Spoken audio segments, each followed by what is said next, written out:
Good morning from Sacred Space at Titania's Realm. It's the 13th of April 2024 and it's 11:03 a.m. Beautiful, warm autumn day outside. I've been out having a cup of tea and some birthday cake with Charlie, and then I tried to fix my toilet seat because I don't know how, but the two screws have gone missing, which is weird because I haven't touched it. Fairies. So I was able to replace one screw that I found, but the other one has just disappeared into the ether. I probably vacuumed it up yesterday, not realising they'd come loose. So I'm annoyed now because I'm still having to fix the toilet seat, and it should have been perfect after all my hard work the other day. But anyway, I'll have to go down to Bunnings and try and find the matching screws because I went through all my screw collection and none of them fit properly. So frustrating, very frustrating. And I'm quite tired because I went dancing last night, and it was like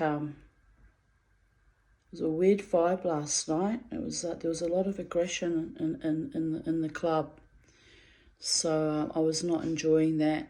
And anyway, I left a little bit earlier because I was sort of tired and not handling all the aggression that was surrounding me. And some nights are like that though. It's wherever you go, you'll have nights where it's just the subterranean level of like kind of evil. And I spent a lot of the time thinking, is it because I'm tired or am I grumpy? And so I just kind of leaned right back and got involved and just went within and got involved in my own dancing. And no, there were almost blues all around me, people wanting to get into fights, women mostly. So it was odd. It was a bit odd. But I did shout myself a pina colada, which was delightful. Very rarely drink cocktails. And it was very, very, very sweet and delicious. And Tyrone made it for me, and he was testing it to make sure it was the right mixture of ingredients. He was really taking a lot of delight in making that for me. Lovely young man. So yes, so the staff were wonderful, but the public were a bit awry last night. Anyway, you get that on nights out. You never know how it's going to be in any given day, given night. So, but yes, I had a good time in spite of the weirdness around me. So I'll carry on with today's readings of even date. Memories, 13th of April 2024. Honour thy ancestors, but take no shit. Birthday celebrations and continuance. Happiness and peace be mine. And then I shared a meme posted by a man called James Breakwell at Exploding Unicorn. It says, my father-in-law told everyone to be quiet so he could say grace. My 2-year-old howled like a wolf. She worships the old gods. And I find that quite delightful. 13th of April 2023. It's another beautiful, albeit windy day. 58 years in one day whirling dervishes around the sun. Astonishing, but magical. I am still here, delighting in the mystery of life.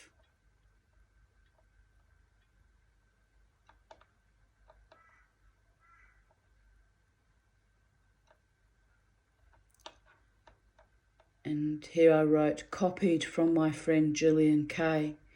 I rarely copy and paste these things, but it's a worthy message. The only thing I don't agree with is number 2. I resent apologising for something that I was not responsible for or participated in, or am not sorry. To do otherwise is suiting your soul and hypocrisy. But I have done much healing by telling someone who is hysterical and unreasonable that I am sorry. Susie van der Kwast comes to mind, my former boss when I was a teenager.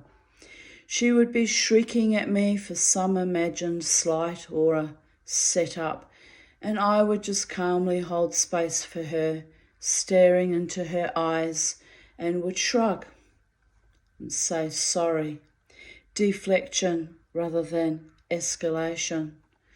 I had nothing to be sorry about, but that she was in an overactive trauma response, so was acting out. But that devolution of fury sometimes just needs to hear that sorry, even if it is coming from an innocent, unblemished person in that moment. As human beings, we have a lot to be sorry about. It is rare that any of my perpetrators, and they were fucking legion, ever apologised to me. In fact, if truth be known, not one of them ever apologised. My mother apologised to my half-sister, who was pretty rich, but I received no bloody apology. I got tortured for another 2.5 years in the war dispute, by the way, and it was literally torture. But anyway, and I do not require apologies from those who were not there in those trauma-inducing moments, so were not culpable. Integrity and honour and decency is everything. Oh, and Susie did actually apologise to me once for her misdirected anger. She also visited me in a dream a few weeks after her death, appearing as though she was looking out a window, backlit by the most radiant golden sunlight, like rays emanating from her head, like a fucking angel. I knew then she had died. So all my beloveds, and more than a few enemies, have come to me as an honour and a courtesy or show of respect after their deaths, including that evil, predatory bastard, David Davidson. I almost have to laugh still about that one. True love from true hearts is more powerful than death or than any of my evildoers. They found that out the hard way. So the quote that Gillian shared with me goes like this. We are in mourning as a country again here in Israel. It's one of the pros and cons of being part of the Jewish people. We celebrate life together as a people. We mourn together as a people. When one of us is lost, we are all lost. We all feel it. 15 million around the world feel it. Today, Leo D had to bury his wife, Lucy D, only days after they buried 2 daughters. All were killed by senseless Jew hatred. Despite what must be his excruciating pain, he delivered a speech we should all listen to regardless of faith. At the end of the service, he gave a blessing and message that he felt his wife would want to have shared with the world that was watching. It's pure, simple, and has the power to change our lives personally and professionally, and even the world. Number 1, to give, don't hold grudges. Number 2, apologise, even if not your fault. It might have the power to change things. 3, don't be upset for too long. 4, be passionate about what you do, or change what you do. 5. Get out of bed like a lion. Have an occupation or activity that inspires you to want to jump out of bed in the morning. That's good advice. 6. You don't have to be the best. You just have to give your best. 7. Always explore and be curious in life. You might grow older, but never grow up. Be youthful. 8. Love all your kids equally. 9. Share your love because it's abundant. Give endless love. 10. Tell people how much you appreciate and love them now. When they are gone, it is too late. If this resonates with you, please can I ask you to share this post. We all should know only peace.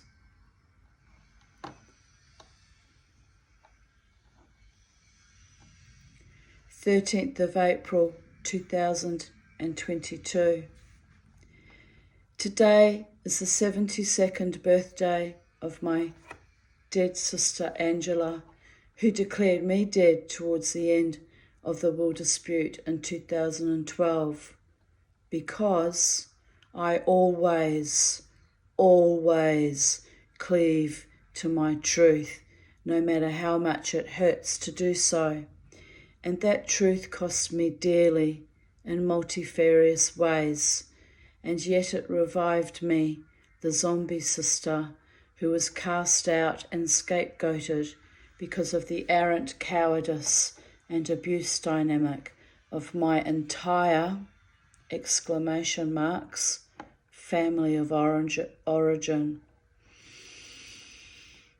So I'm thinking of her just in this moment, as she is who she is, and she chose to cleave to her deluded lies so she could feel good about herself and her life, and I chose freedom from perverts and oppressors, liars and their corruption, and their false gods and their treachery. I have zero regrets. I could do no better, as I was at their mercy right up until that declaration of my death. And that was her greatest, most powerful gift, as it led me to realize that I had been dead already for longer than was necessary. And so I began the slow, inexorable climb back into my own body, mind, and spirit. And I continued my fight against all of my personal abusers, and some that were faceless and intangible as well. All that concomitant hatred piled up on me until 2015, and yet here I am, 7 years later, relatively well and blooming.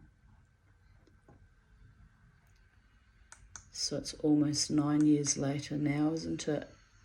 Time's marching on.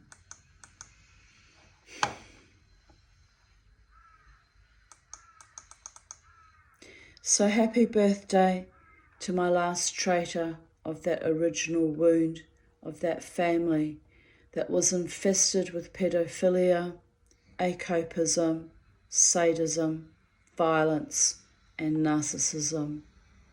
Boy, were they infested with that. The women who claimed to be feminists but sold their own little girls out to adult perpetrators in return for what? The worst treachery being from my half-sister, a fellow survivor of the family perpetrator. But shh. Let the evil shits go. I breathed life into them enough, and when I stopped feeding them from my own life force, they cracked and dissipated like broken mirrors, or faded away like a mirage on a deserted wasteland somewhere.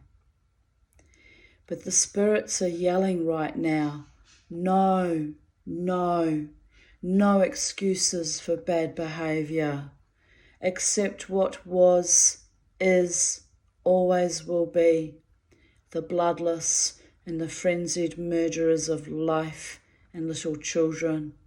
But do not fall foul into the pits by the deception of false religiosity that both victim blames the survivors and fucking deifies the monsters of our past. That is how history, violence, Nazism keeps being repeated as everyone actively chooses to look busy and calls that God. No, I say no and no and no.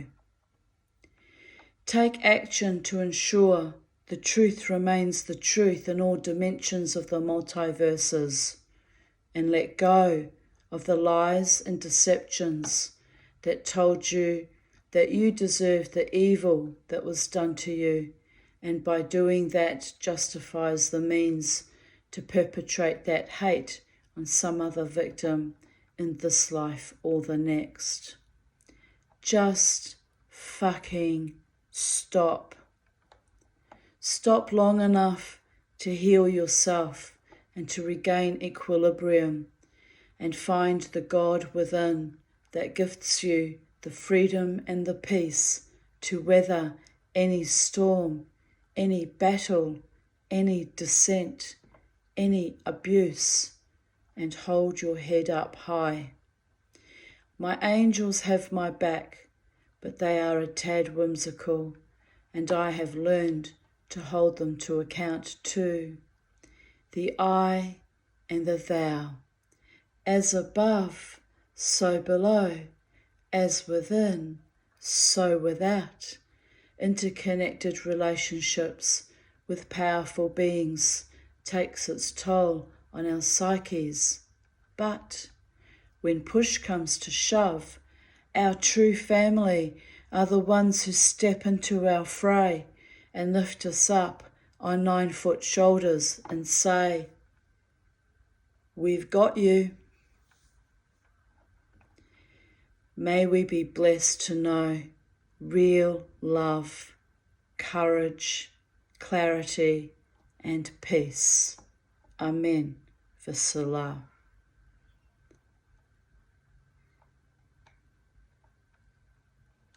Some people are just fucking putrid, especially the ones who say that the slaughter at Auschwitz was beautiful, evil personified.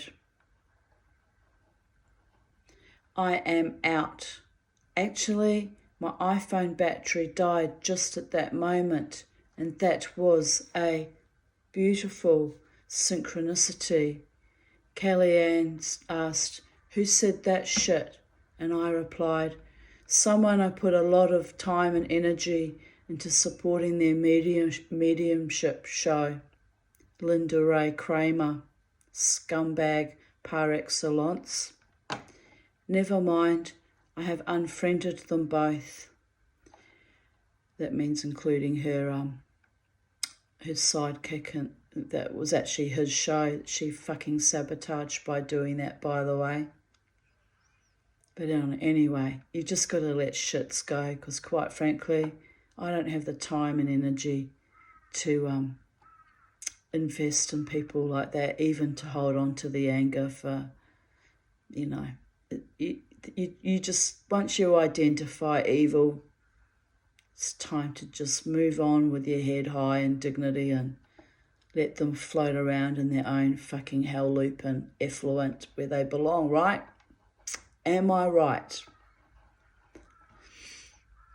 You get a lot of closet Nazis in the spiritual community. Pity she came out of the closet after I had already submitted 2 deeply personal videos. I would not have contributed to their show if I had known she and her cohorts were Nazis. But, as she stated when she kept pushing my buttons this evening, that I was triggered and that everything happens for a reason, including child abusers and the Holocaust, and is part of the karmic cycle. Well, she can shove that toxic, demonic, spiritual bypassing right up her ass. I hate that filthy attitude.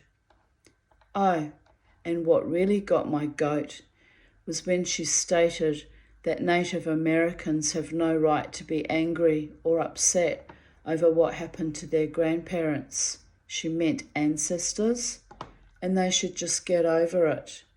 I was about to reply that she was seriously insane and evil, but my battery died. I sat staring at my iPhone in a state of blind fury mixed with horror and despair. These were my new friends that harbour so much hatred and use their spiritualism to spread these vile teachings that do nothing to heal the damage of perpetrators of evil, but excuse it with better luck next life. It's all very Protestant of them, isn't it?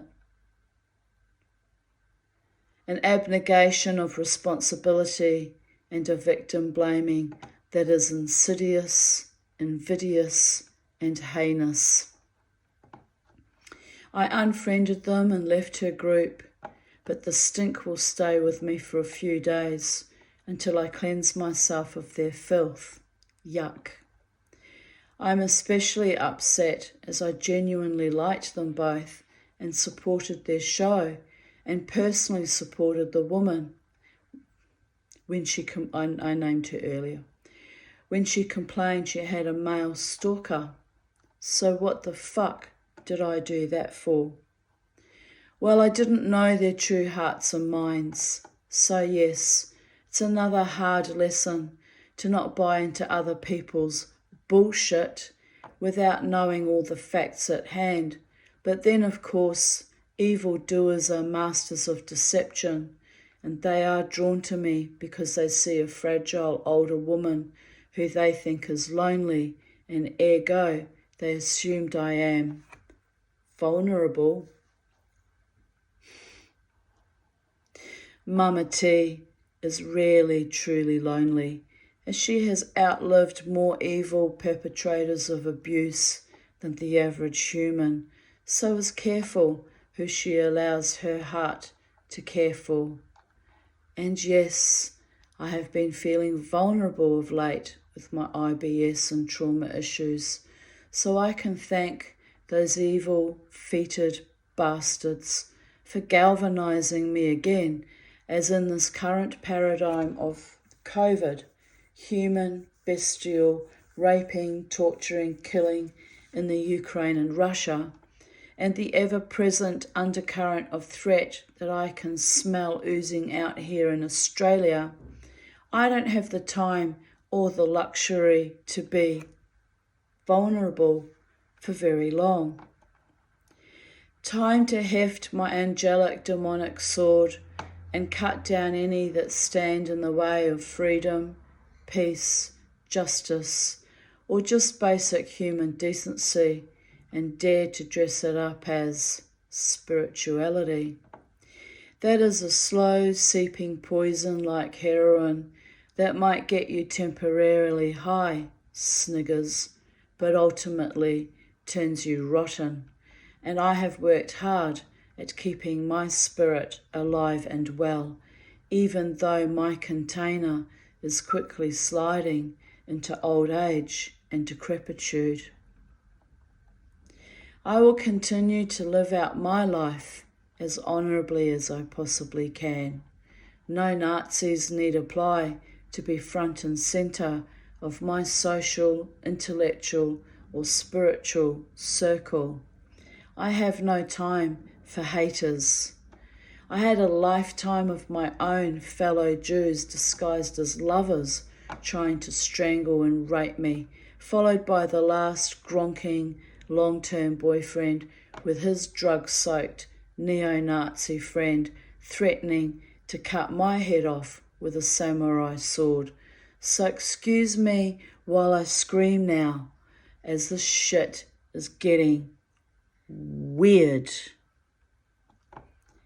Enemies in every part of the Venn diagram of evil and abuse on both sides of the spectrum, including my own family of origin and many, many former friends.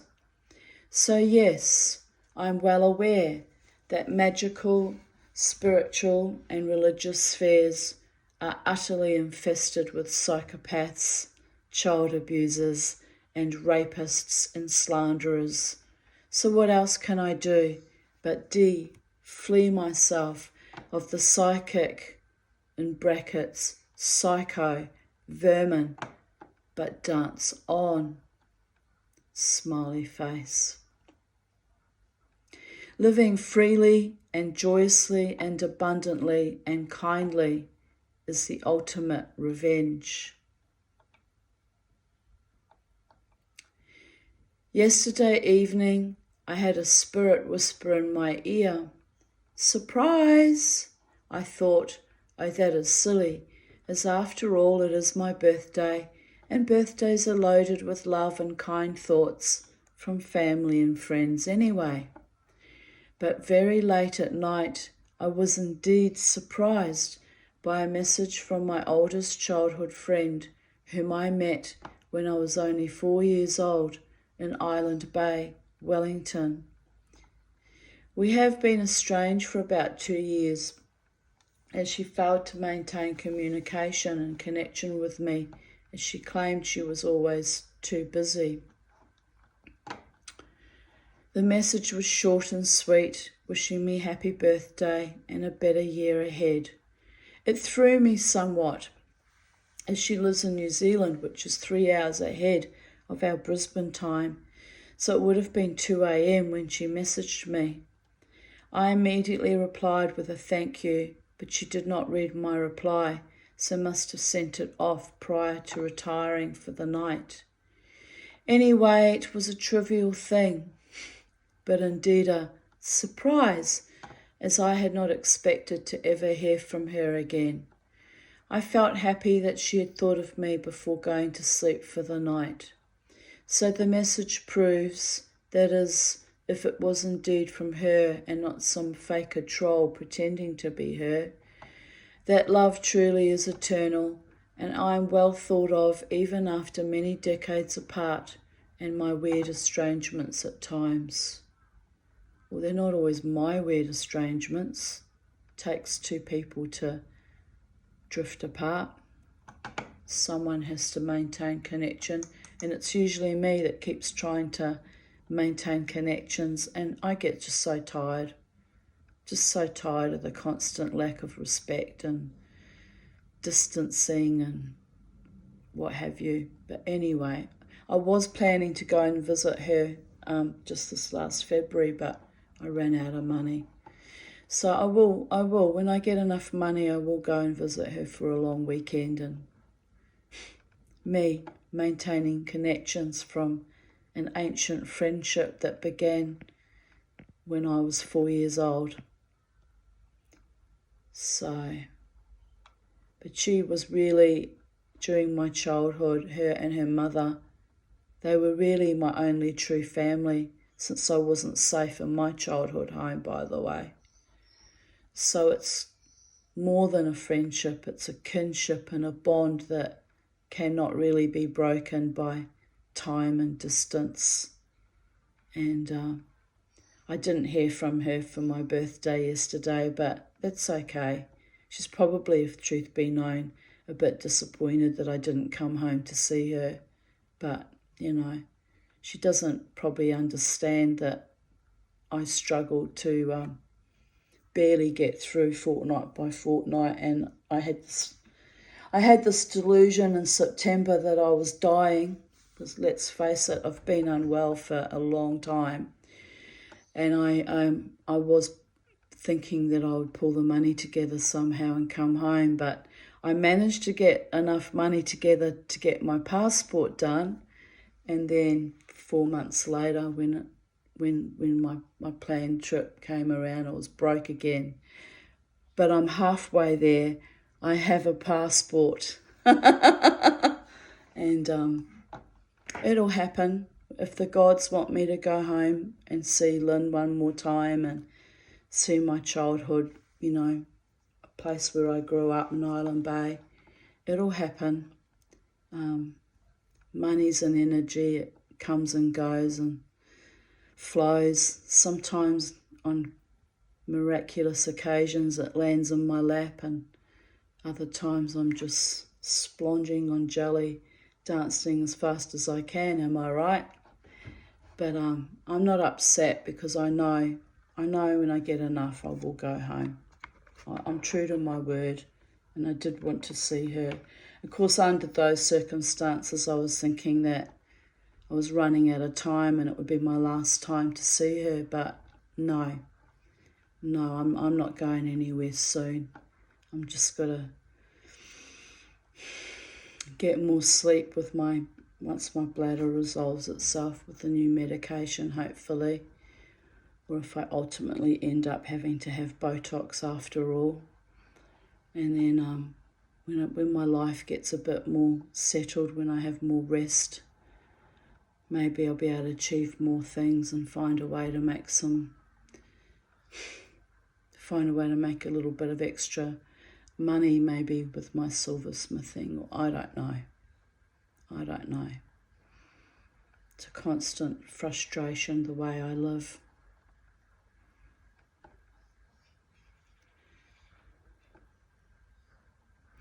But anyway, where was I? At that space and time, which was 2 years ago, we were reading from 2022, I think. Can't even bloody remember.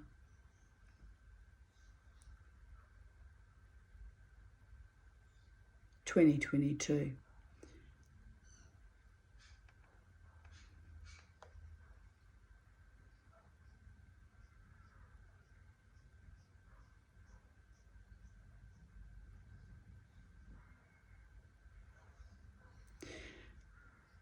So at that point in time, which I don't feel that way now, I was just hurt, I guess, disappointed. I wrote, I probably won't pursue the friendship further though, as it hurts too much to be invalidated and told constantly that someone is too busy for even brief connectivity. We usually just chat on Messenger, like it shouldn't be that hard. But anyway, yet she makes time for her other friends. So there's me feeling a little bit left out and jealous, which is nuts since I've lived in Australia for nearly 36 years in August, so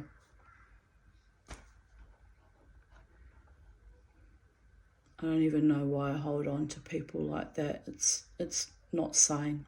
It's quite nutty.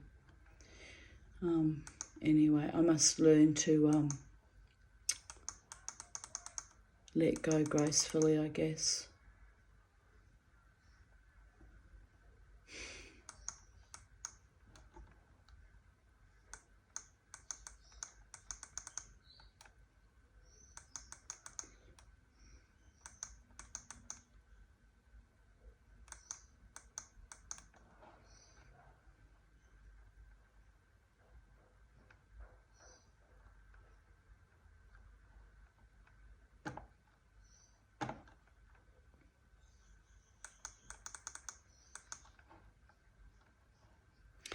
So I have let go of some of the pain, like a shedding of old skin, but I have not let go of the baseline common denominator, which is the love we shared as young children. She is 4 years older than I, and my immense love and gratitude for her mother, Mrs. June Robertson, who always, no matter how immersed in her own grief, trauma, darkness, found the time, albeit briefly, by hugging me or wiping my tears or promising me that I would somehow survive my abusive childhood, the woman who suffered as much as I, and who taught me the meaning of and the courage of love. A brave New Zealand woman of Norwegian descent, so a true blue Viking, who fought not with violence or aggression or intimidation, but with grace under fire, with a solidity that resembled the galvanization of the Terminator robot, and whose metal shone. And I spelt that metal as in courage, M-E-T-T-L-E. She was mocked and derided for her anxious, gentle, quivering nature by the more bolshy and aggressive Gisela and Muriel down the road, themselves also warrior goddesses after surviving World War II in Germany and England respectively. But their condescension and cruelty to June did not go unnoticed by me as a child, and I defended her and protected her at times, because I knew her true spirit and truest value as a kind, gentle, loving woman whose life turned to shit by the tragedy of marrying a broken down, aggressive alcoholic. Instead of support from the sisterhood, which she badly needed, she was scorned and derided, so I learned very early about classism, snobbery, and othering. My mother knew better, as she too had been by then a divorcee and had survived brutal attacks on her life. She could have done a lot more for June by encouraging her to leave her husband and set herself free from decades of pain. Ultimately, it was her daughter, aged 19, and myself, aged 15, who finally encouraged her to separate and regain her autonomy and life back. June was in her early 50s by that time, and her husband had descended rapidly into Korsakoff syndrome from his drinking. She deserved a happier, safer life.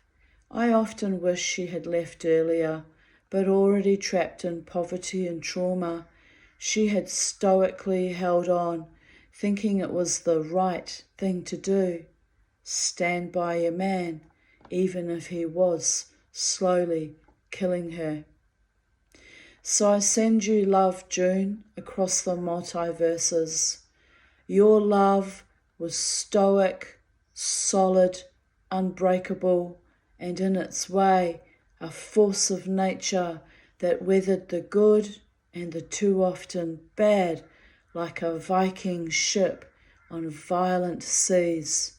And I wish there could have been more protection for you and for your inner child and for your only child too.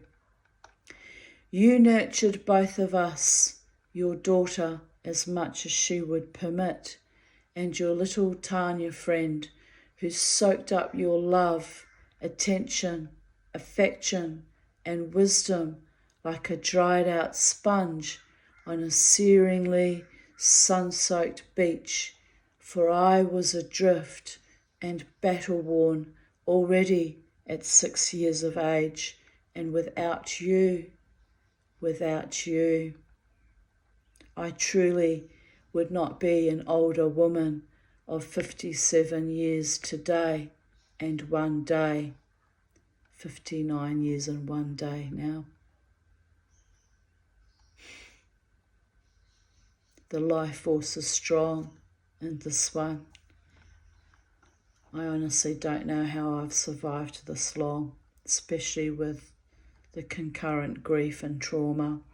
And I realised last night while I was out dancing, I had a kind of an epiphany, and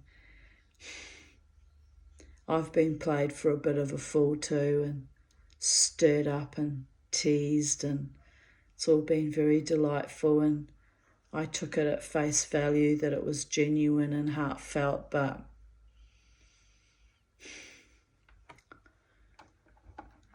never mind.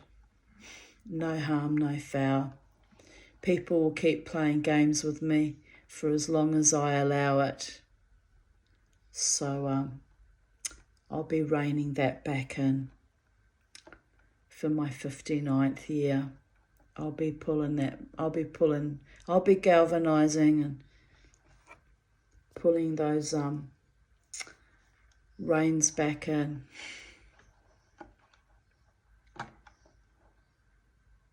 My love is genuine. People think that gives them permission to run roughshod over my femininity and my sexuality and my emotions sometimes. Bad mistake. I might be silly as a wheel when I fall in love with people, but I'm not stupid. I can see clearly where the games are being played and who the players are, by the way. But it's okay. Boys will be boys, and warrior goddess, Viking berserker, women will be women. And in time, I'll eventually meet someone noble and decent and heartfelt and genuine. It's just a matter of time, and remembering to keep dancing joyously for as long as I possibly can, and never let the bastards grind me down. A lifetime squeezed and eked by precious moments and memories as fresh as morning daisies that have been carefully cultivated as a life is both the exquisite and the hideous, both triumph and glory amidst desecration and despair, although I am creating new memories that are almost legendary in their sublime beauty. I am inviting good, kind, true, loving friendships and connectivity based on loyalty and respect, which cuts away the dross and the contemporaneous resurgent traumas and shreds the carapace masking and leaves instead the newly emergent, sparkling butterfly that lay too long and too late in metamorphosis, but stretches her wings and says, "Fly, my pretties, fly before we must die, as this is our time, the now, precious as always, but we cannot allow the dysmorphic haters to bite off our newly fledged wings. And those already bitten off and chewed up and feeling desolate,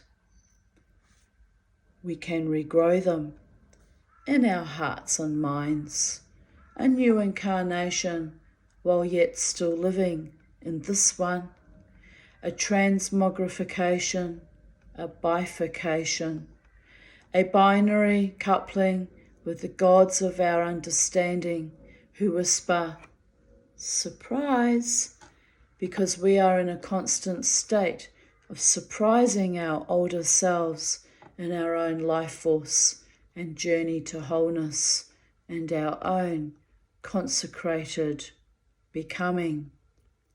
Surprise, we have got you.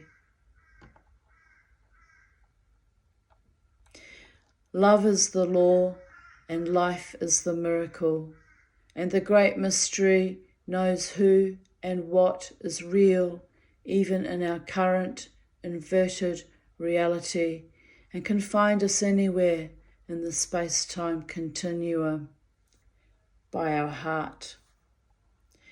Listen to your heart It speaks its own language and its own rhythm, and is a beacon in the darkness, and light it up so others may be inspired and or guided to light up theirs, so they may find each other and honour our truths and free ourselves of the suffocating enslavement of masks and deception, and of fear and loathing, of shame and degradation, and instead shine forth a connectivity that surrounds our entire planet, nay, cosmos, in love and peace. And I'm so glad I wrote that in 2022, because today I needed to hear that from my own lips to God's ears. I really needed to hear that reminder. Don't give up on real love, people. There's real love out there. And all the teasing trickster spirits that think they're taking the piss out of this little old lady and think I'm a bit ridiculous. Fuck you. You have no idea how powerful I truly am. I might choose to, ignore certain things. But once I'm well aware, I will ignore at my own personal risk.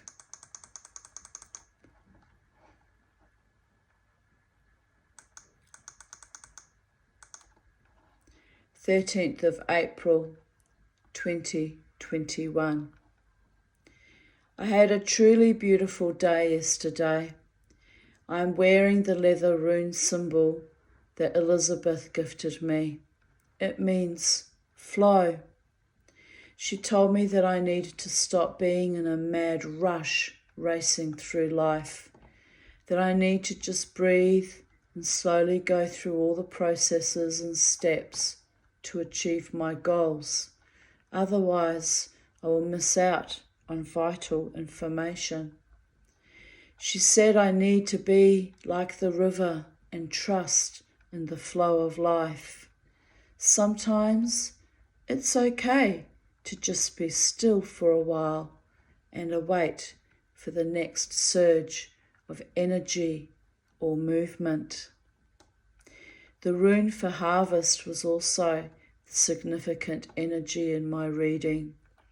She pulled it before I arrived, and it also came out at the end of the reading. Bitten by a little tiny ant. Can you imagine it? It's just nuts how badly he bit me, that little creature.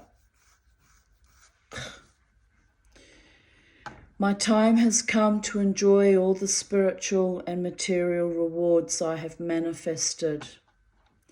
Interestingly, she said I had given myself a year to attain my goals. I felt I'd given myself 5 to 10 years, but I'll be happy and excited to see where I am in my spirit in a year's time. And 3 years later, after writing this, I'm in a good space now. I mean, I'm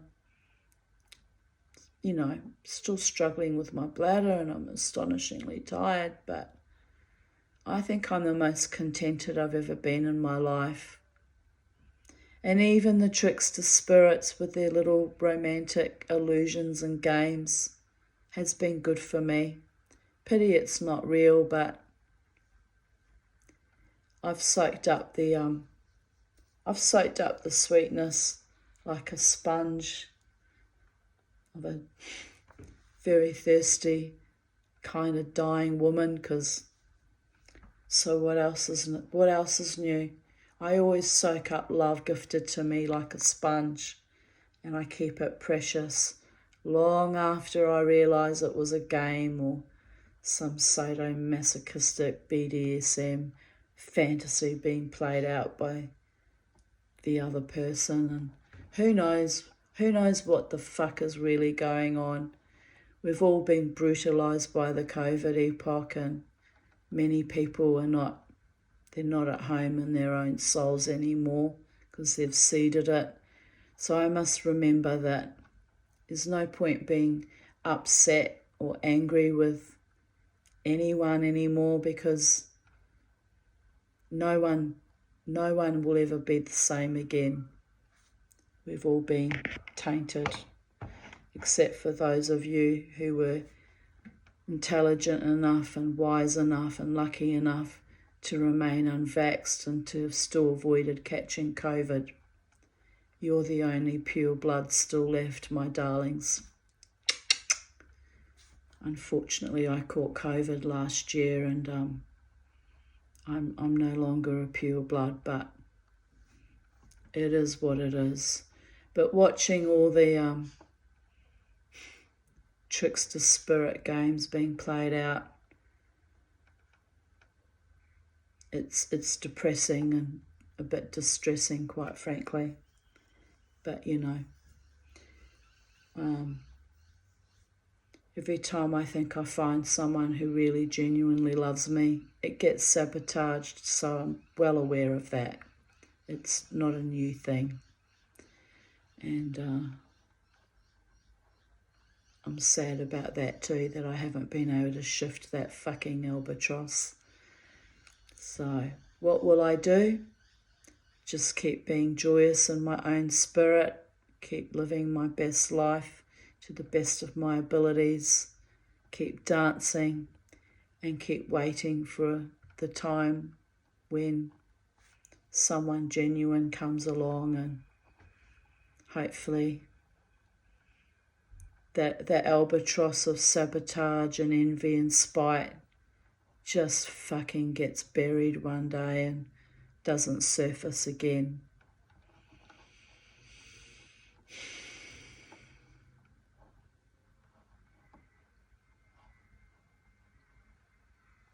Life has brought me exponential growth and swift changes, made even more interesting and challenging with the current COVID paradigm.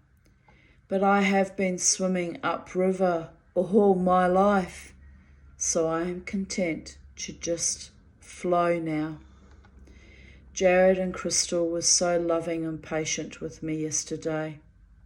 At one point at Montville, I became a bit hypoxic while wearing my mask. My chest was heaving and I was struggling to breathe.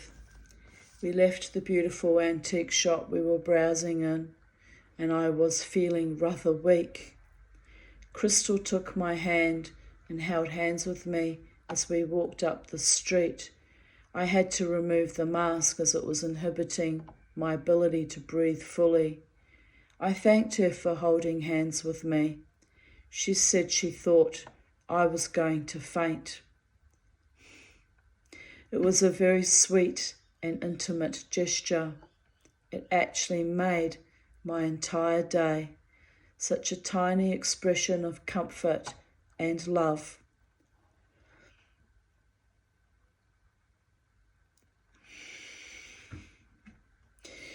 But they both showered me with so much love yesterday, taking gorgeous photos of me in front of a sweet little cottage with loads of dahlias on the front fence line. Then I was showered in so much love from my other friends in real world and on Facebook as well.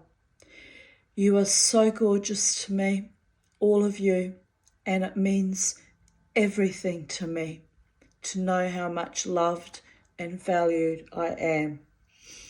Thank you, my bright, beautiful, and deeply precious souls. Kiss, kiss.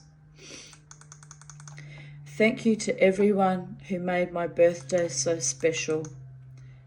I was lavished with the most delicious food and gifts and showered with so much love and affection.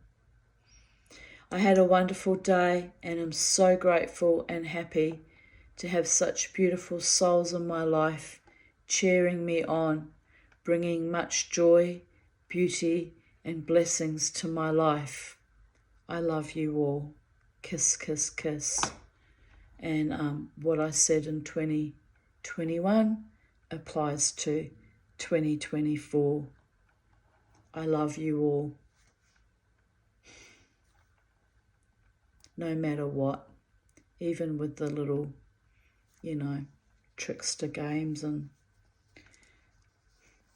the stirring up of the Tanya, poking me like I'm a bear. You have to laugh. It's all good, babies.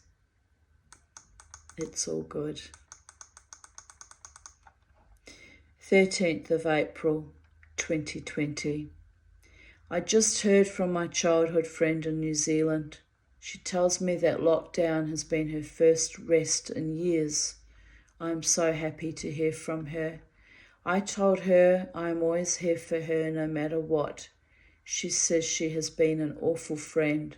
I said, not at all, just busy. But this giant pause has gifted many the insight as to what truly matters in life.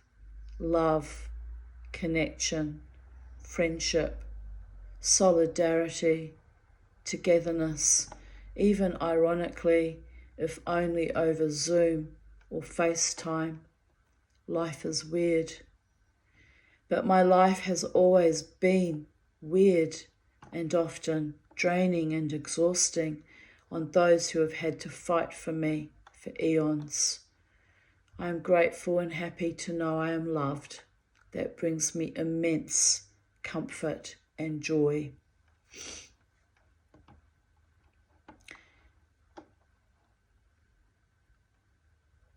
Thank you for the magic of yesterday, my 55th birthday. Love you all. That was written in 2020. And in 2019 I wrote, good morning. I am alive in the dream, seamless in the seam, enjoying my garden with my Charlie, Betty and Beauregard. Betty was one of my hens. Thank you to everyone who came to make my birthday so wonderful. All your sweet messages and bounteous gifts of love and spirit. I am so grateful to have such gorgeous souls in my life, cheering me on in spite of my many varied frailties. God is great. I could not have made 54 cycles around the sun without your steadfast love and resolute tolerance, and the joys we shared amongst the sorrows. You are all so amazing and much loved. Hugs.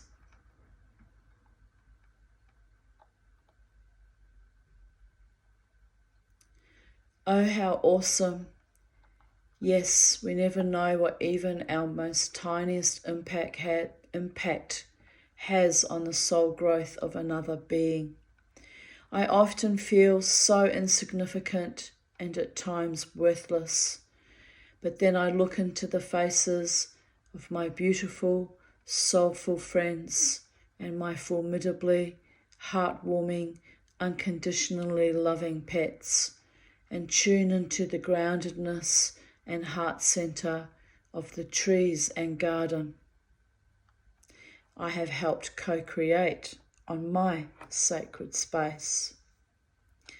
My little piece of heaven where I abide on earth, and I think, how dare I ever limit myself or feel less than any other being on earth? An unfolding, ever-blossoming miracle is life. And that was in response to a meme that says, when people ask what I do for a living, I create ripples in the space-time continuum that resolve energetic patterns in past timelines, shift future potential realities, and help you take back your power to serve your highest and best good.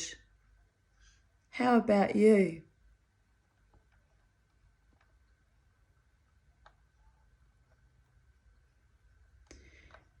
I also wrote, kiss, kiss, kiss, French kisses the morning on a sublimely divine day.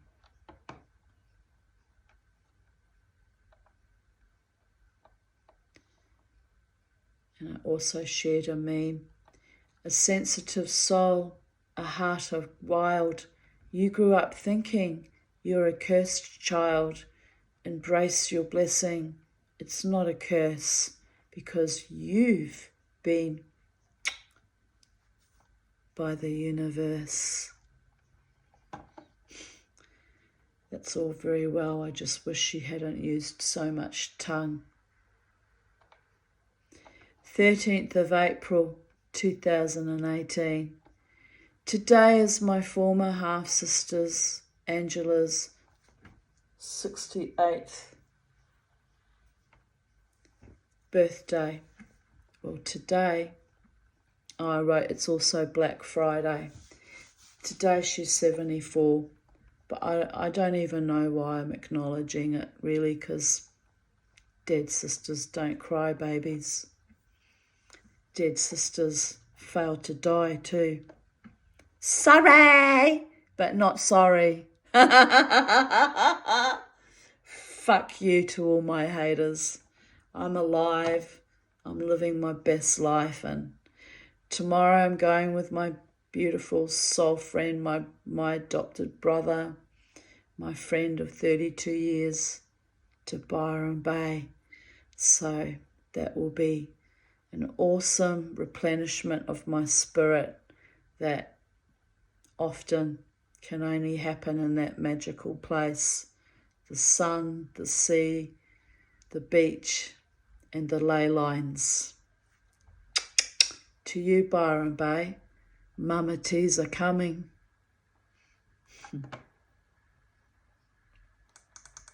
13th of April 2016. I just got home from an awesome afternoon and evening with Margaret, Nathan and Neo down at Merrimack and Broadbeach. I met friends of Nathan who are a French couple of artists. Michelle retired from being a ceramic artist. Beautiful work. Then we all had dinner at Karama RSL right on the beach. Margaret, Neo and I went to have a paddle in the sea. The sea was surprisingly warm, so we had a marvellous time. They are leaving for Moree and onwards back home to Blaney tomorrow. I wish they had more time here, but we sure had fun together. To you, Margaret, Nathan and Neo. It's a long time since I've seen you, and if the gods allow it and I get enough money, I might even come down and visit you and Blaney sometime in the hopefully not too distant future. And I'd like to go and visit Jackie, who's in Maitland. There's lots of people I could be visiting, but petrol money. It's the petrol, and not wanting to leave Charlie alone is the other block, but it'll happen one day. Here I post my Guy Beauregard.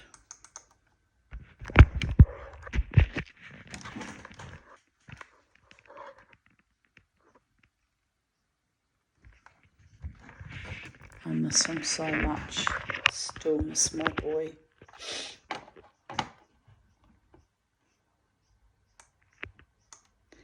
April 13th, 2015. I never speak rudely to my inner child. Miss Five would kick me to death. She has a violent streak, and she earned it early. My family of origin did frequently speak to me with such ugly, destructive, soul-murdering words. I deserved better than that. This was in response to a quote. I want you to imagine a 10-year-old version of yourself sitting opposite from you right this minute. Got it? Okay, now I want you to tell this little girl or boy that they mean absolutely nothing. Tell them they're an embarrassment, that they're worthless, that they're useless. Are you doing it? Can you say it? No. You can't do it, right? Now realize that this is essentially what you do to yourself every single day. What do you really want? What do you want to really say to this kid? That they're worth it, right? That they're incredible, that they should never let anyone tell you otherwise. Now say this new stuff to yourself. Replace the bad with the good. Repeat it, believe it, understand it. Something everyone should read over and over again. So, to little Miss Five, who wasn't quite damaged by life yet, that didn't start till I was 6. But I had all those words said to me as a child, and worse. So I want to say to you, Miss Five, my wild inner child that's wise beyond eons. You're beautiful, you're intelligent, you're talented, you're worthy, you're successful in your own quiet, strange little ways. You're deserving of a truly great, long-lasting, passionate, romantic, loyal, faithful, kind, generous, honouring love. And in the meantime, you are all the love you need inside of you. You don't need an external, polar opposite man to fake love for you or play games or pretend. You are all that you will ever need in this life and beyond. But I hope you find one day a man who loves you so completely and means it and is heartfelt and genuine, so that you get to experience a real love for the first and the last time of your life, Tanya Desiree Aarons, because you deserve that much. You're worthy, and I love you. And be happy no matter what. You fought a long, hard battle to even be 59 in one day. And by the way, I am so proud of you. So very, very proud of you. Blessed be.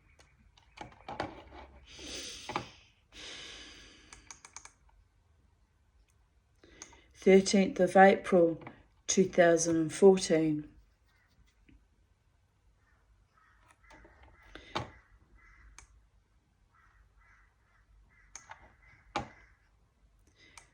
Jared took these 5 shots of my birthday roses bought by Crystal, and of me putting on my war paint for my big birthday night out. What is it about men that they find us plastering ourselves with lashings of makeup so damn fascinating? Because it is a kind of an art form in a way, to be honest. Perhaps because they don't have to do it apart from shit, shower and shave. I thought Jared catching me mid-shapeshift quite artistic, laughing my ass off. And indeed, this is one of my favourite photos of myself that Jared took of me, plastering on the makeup. And it was actually cute last evening because Jackie, my friend Jackie Burns, was chatting to me in Messenger last night while I was getting ready for my night out, right? So she got to see me slathering on the makeup, and she even said, what's that? What are you doing? It was actually quite comical. But the sisterhood, right? We all know how to slather on the makeup, and build ourselves up to go out into the world with great courage and excitement at times.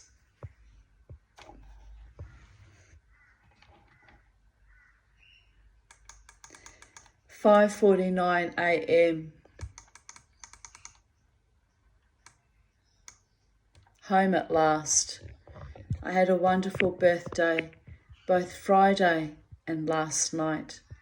Crystal and, that dreadful fucking woman, creature, bought me dinner at my favourite Vietnamese restaurant in the valley. Then Creature and I danced to burst until 3 in the morning.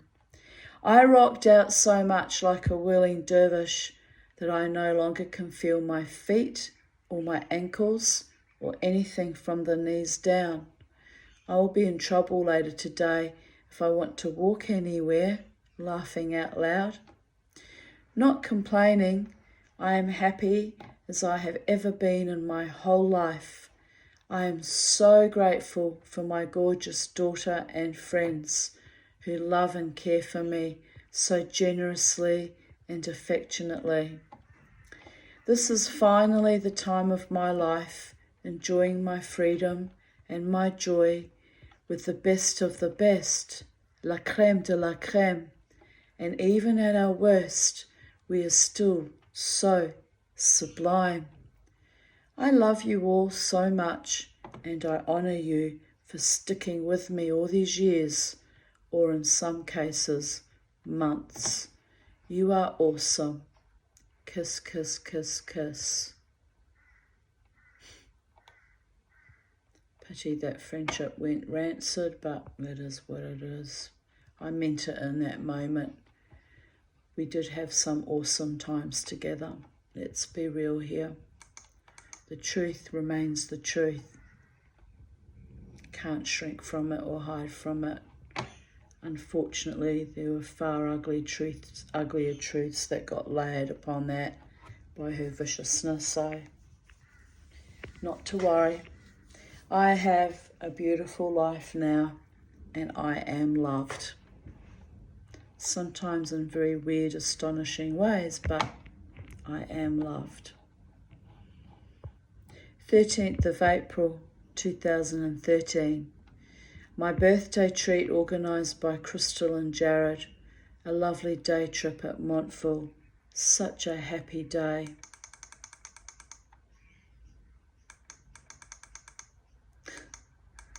Oh my God, I'm such a fatty pooper, but never mind. I was happy that day. Mama T got curves, baby.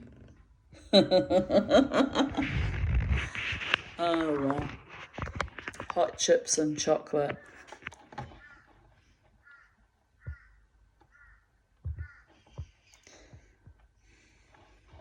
That was what? 2013, did I say? 11 years ago now. My goodness.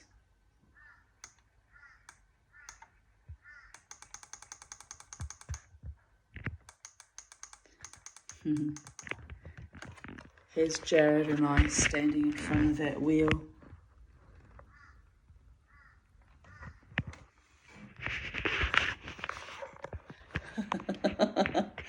We always look kind of awkward. It's so funny. Well, I look awkward there anyway. I'm a funny old chook sometimes. My birthday treat. Oh, and it's the same thing about the birthday treat being at Montville. Here I am with my daughter. She gave me her skirt. I wear that skirt now.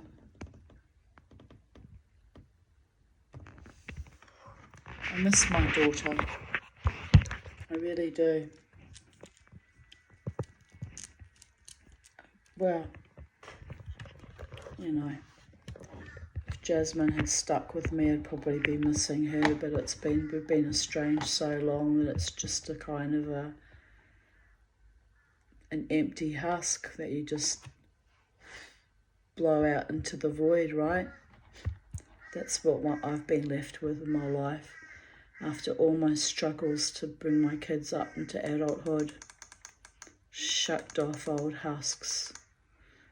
Mama T's shucked off, but don't worry. When she finds a safe landing with a heartfelt, beautiful man who adores her, she'll be creating a whole new life from scratch, all over again. And hopefully this time it will indeed be a kindness and a safe landing. Something to aspire to anyway. 13th of April 2012. I had a wonderful birthday with 2 days of celebrations and feasting. Lynn took me out to Sizzlers on Wednesday, which was lovely. Then on Thursday, Sybil, what was I doing hanging out with her still? It's a bit odd. My ex-Courtney's mother. Sybil took me to Kuparu RSL for a lovely roast and white wine. Then we went from there to Carindale for afternoon tea and a good look at the shopping extension. It's interesting she was still in my life in 2012.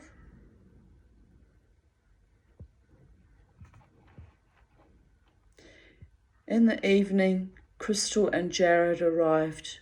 Jared cooked a sumptuous roast dinner and Crystal baked a yummy carrot cake.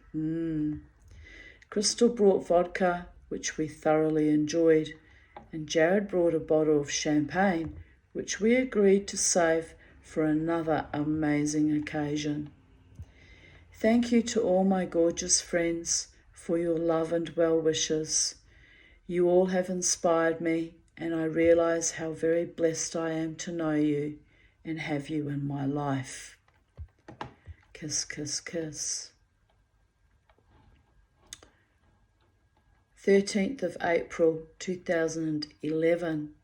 I spent the evening making more matching earrings from my dead mother's odd earring stash. Oi, 14 pairs.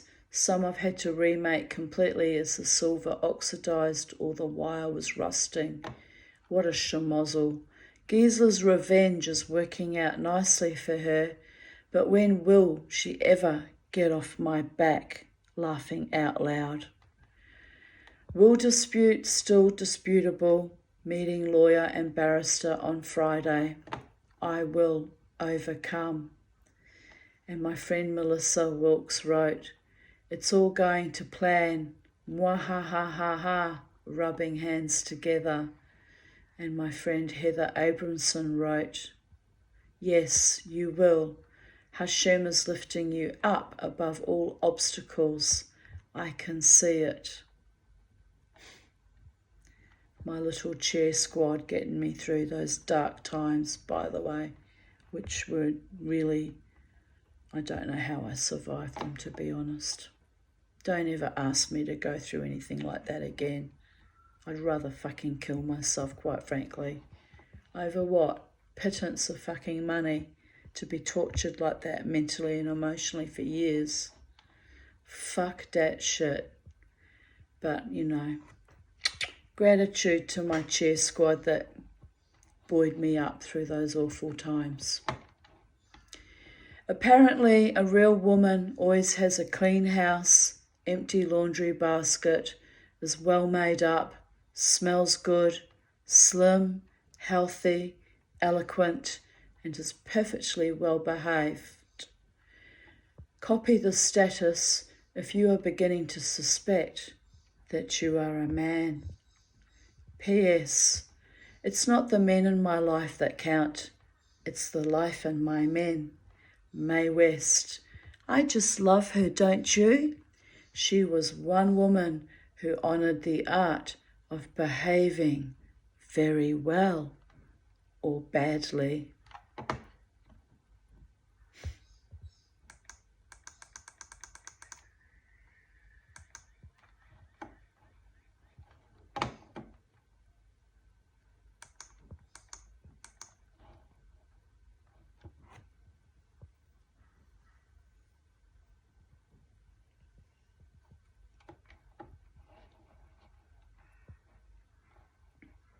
Birthday continues.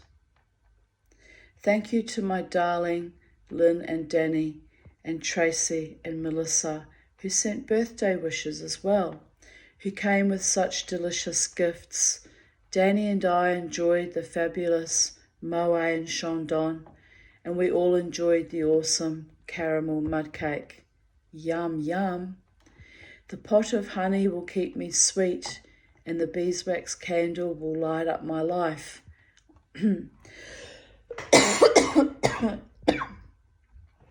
On top of all this delirium, it has been beautiful weather today and yesterday, so this is an extra blessing from on high, because traditionally my birthdays are rainy and cold, so we are doing well. Courtney's mother, Sybil, sent me a lovely card with $10 in it and told me to buy myself some lovely flowers. So I went this morning to Bunnings and bought some lovely dianthus seedlings for my pots on the staircase and a bag of potting mix. Woohoo! Yesterday with Gail at Sizzlers and the shared joy of little Talia after was great too. Thank you to all my friends who share so much happiness and bring sparkle and joy to my heart. I love you all.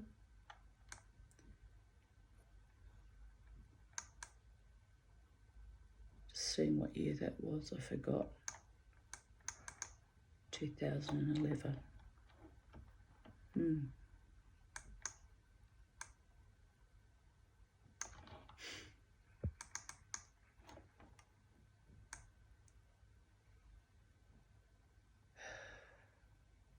13th of April 2009. I am very happy after the most awesome birthday surprises organised by Crystal, Jared and Jasmine.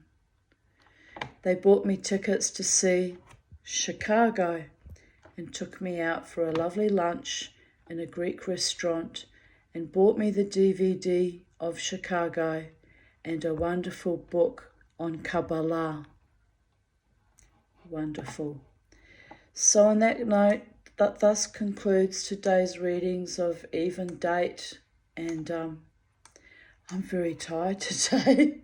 I'm very tired. I think it's sort of like, you know, the emotional roller coaster of the last few days with the funeral for Elsa on Thursday, and then the happiness of my birthday yesterday, and the wild dancing. And look, to be honest, I'm going to say it. I'm going to say it in a public forum, and because it's sitting on me, I feel a bit guilty and a bit mean, right? So last night, Glenn was hanging around me as he often does when we're both at the Brooklyn Standard, and I don't know what to do with that man. Like he clearly is interested in me on some level, but he doesn't know how to approach me, and sometimes I sort of, you know, acknowledge him, say hello, and, you know, one time I even gave him a bit of a pat on the shoulder and said, you know, hello. But it was just so fucking weird last night. So I'm going to have to say it out loud because I'm processing it, that maybe I'm a fucking bitch, you know. Maybe I really am. Maybe I deserve to be treated like shit by men that proclaim to love me or whatever, because maybe the problem is me. But it's kind of my dark sense of humour, and I didn't really mean it to be nasty per se. I was just hamming. But it was that New Zealand song, how does it go? Every time I look around, you're in my face. I can't think of the name of the song, the title, but that's the line. So I'm dancing along to it, and Glenn had been behind me most of the night staring at my fucking fat ass, which in my Mexican dress looks even fatter. So I was conscious that he was hanging around, right? And look, he's allowed to. It's a free country. Stare at a woman's ass, stare at her ass. I don't give a fuck. I'm there to dance, you know. What are they going to get from staring at my ass anyway? Nothing. But anyway, he'd worked his way around so that he was in my line of vision. So as that song came on, it got to that line. Look, thinking about it, I was a bit mean, I suppose. I point my fan directly at him. I'd been ignoring him all fucking night, mind you. But I point my fan at him and I went, every time I look around, you're in my face. He burst into hysterical laughter and then got completely out of my face. I'm not sure what he did after that. I think he left. So I kind of owe him an apology because I was in a bit of a strange mood. The vibe was weird last night. There was a lot of aggression, even early on in the evening, and I guess I was feeling kind of under kind of attack. So it had nothing actually to do with him being up in my face, really. It was me feeling crowded by people. Like the energy was off last night. I had another woman dancing beside me who was literally pressed into me, like leaning right against. I hate people leaning on me, but they're drunk people, so I let it go usually. But she was pressed right into me. And then at one point, she's trying to act like she's my best friend, which is, drunk people. So she put her arm around me and I put my arm around her and looked into her face and acknowledged her. And then suddenly she acted like she'd been burnt by fucking, acid. And she leapt away from me and went round the other side and gave me these weird looks. I hadn't done anything except return her need for body contact by putting my arm around it. So that was weird. She hung around me most of the night and it was just fucking weird. And then there was another woman earlier on in the night, was also on my left side, pressed right into like they're like leaning on me, like I'm the fucking tower or something. And I just wanted to scream, can you just fucking not lean on me?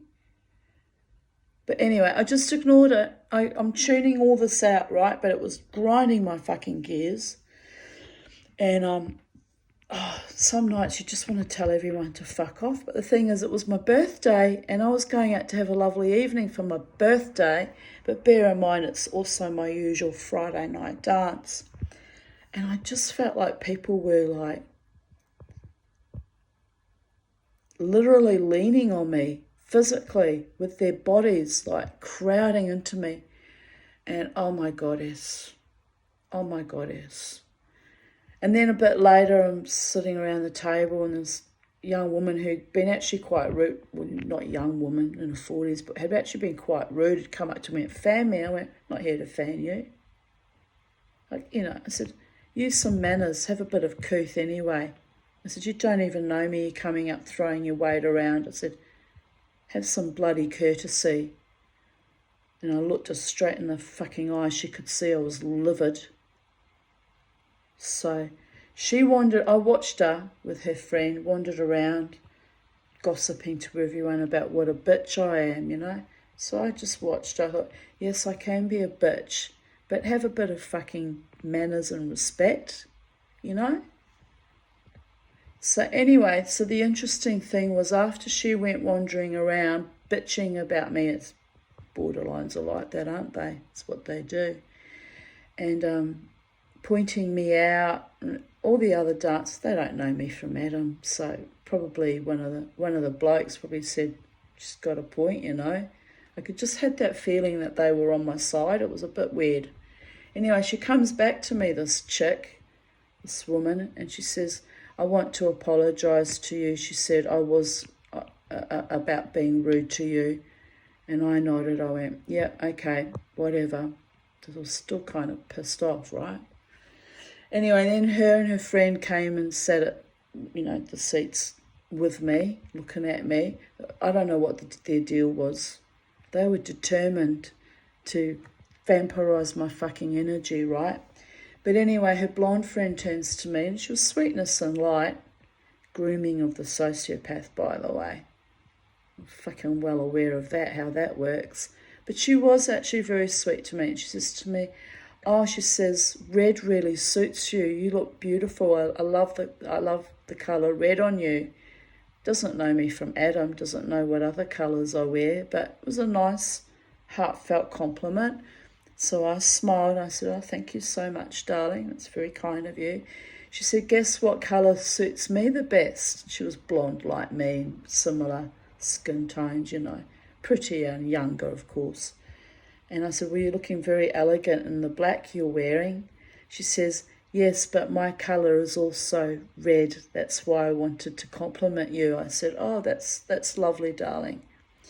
Anyway, her friend gets into a fight with another lady sitting at the table with us because there was spilling of drinks, right? And they were fair fucking pissed off. And I just sailed through it because I had 5 drinks poured over me a few weeks ago, and I was pissed off too, but let it go. Like, you're in a club or a bar, drunk people slosh alcohol, although what happened to me was intense because it was 5 full drinks on a tray that got poured all over me. But anyway, so I'm calmly monitoring the situation. So the lovely lady at the table that got the drink poured on was ready to go fucking to war on their heads. And they go and tell the security, and it's all a big fucking drama. And I'm just sitting there very calmly. And the nice blonde lady, younger woman that had complimented me, she said, it was just an accident, like we didn't mean to. And, I do feel bad. I've offered to buy her another drink, which I thought was nice since the person that sloshed drinks all over me didn't do that much for me, because some people were just fucking feral pigs, right? And I said to her, oh, well, you've done the right thing if you've offered to buy them a drink. I said, but, I have to say, I said, I had 5 drinks sloshed on me a few weeks back, and you just have to rise above it. Like, so you're wet, your beautiful dress is ruined and you're wet, and that's a chance you take when you go out, Shit happens. And I said, it seems to happen quite often, though, that people are sloshing their drinks. Sometimes I do wonder if it's deliberate. She looked at me. She said, no, it really was an accident. And I said, oh, I said, just let it go, love. It's not worth ruining your night over it. And then she looked at me. She was quite sweet, this woman. She said to me, can I buy you a drink? And I said, actually, I've had enough tonight, because I had a pina colada and then I'd had a Jack Daniels, and also I'd been drinking early in the day, so didn't want to overburden my liver and bullshit. I had enough drinks that I had enjoyed my night out, or would have enjoyed it more if the vibe wasn't so off last night. And so anyway, she said, oh, can I get you a water then? Which was very sweet. So she went away and came back and brought me a glass of water and a glass of water for her friend. And they were nice women after our weird misunderstanding in the beginning, demanding I fan them like I'm some kind of fucking BDSM slave. Like, fuck off. But anyway, we got over that, as Mama T's very capable of doing, Don't usually bear grudges and I get over things. But yes, I think I upset Glenn. I think I really upset Glenn, going, every time I look around, you're in my face. Well, he was all night. Every time I looked around, he was either literally standing right behind me, not trying to touch, bottom bump me this time, but he was either right behind me or just slightly out of my line of vision to my left.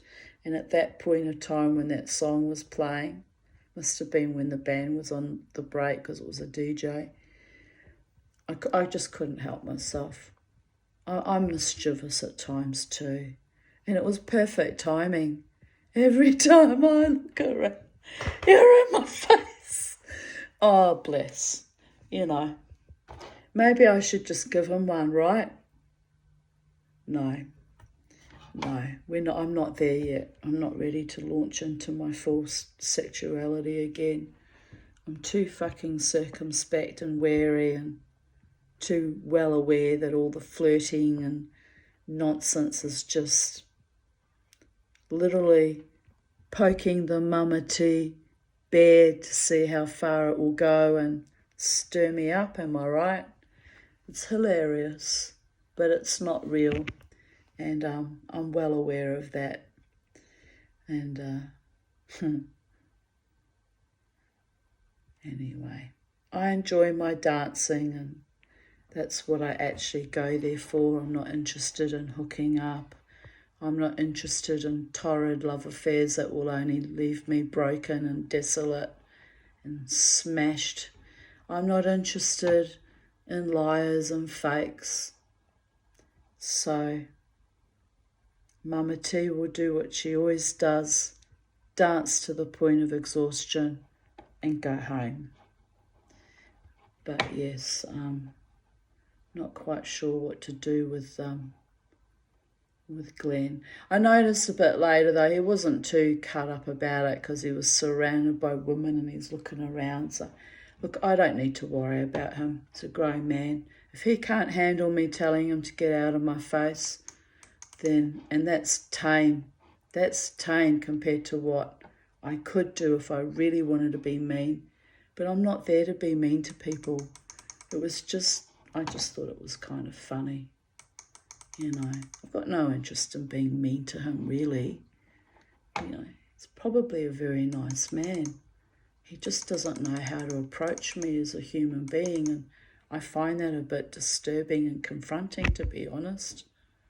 So then I do kind of push back a bit. But anyway, life goes on.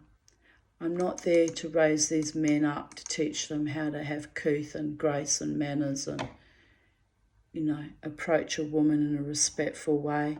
I noticed there was another man, a very tall man. I think I met him last week. He was so creepy. He reached over and put his hand on my knee last weekend. I said, I don't invite that level of intimacy. Remove your hand from my knee. And he was just also so fucking inept. Where do you live? How far away are you from the club? Like, who even talks to people like that? That they've just met after mauling them on their knee. You just want to king hit some of these arseholes, you really do. Anyway, I'm pretty sure it was the same dude, and he was staring at me all night long. I thought, oh my God, you know, what do you do with people that are soulless and soul-fucked and dead inside? You don't do anything. You just look at them as hungry ghosts and keep living your best life, dancing as fast as you can, ignoring them, right? But yes, it was a kind of a stressful night. But you know, the weird thing is that often happens to me on my birthdays when I think I'm going to have a wild extravaganza. Sometimes it's like that. The vibe's wrong. Or something happens that wasn't pleasant, you know. So, I mean, I had the upset of having Elsa's birthday the day before, but that's just unfortunate timing. You can't do anything about that, and it didn't ruin my birthday. Like, I still had a nice day, and I still had a nice evening dancing too, you know. And I enjoyed my pina colada, and yeah, went home quite exhausted. And then I lay in bed for a while because I got home at about 2. And I lay in bed, I couldn't freaking sleep. I was like, wired for sound. So that's probably why I'm a bit tired today. So I'm going to have to go to bed early tonight because I've got the long drive to Byron tomorrow with Jared.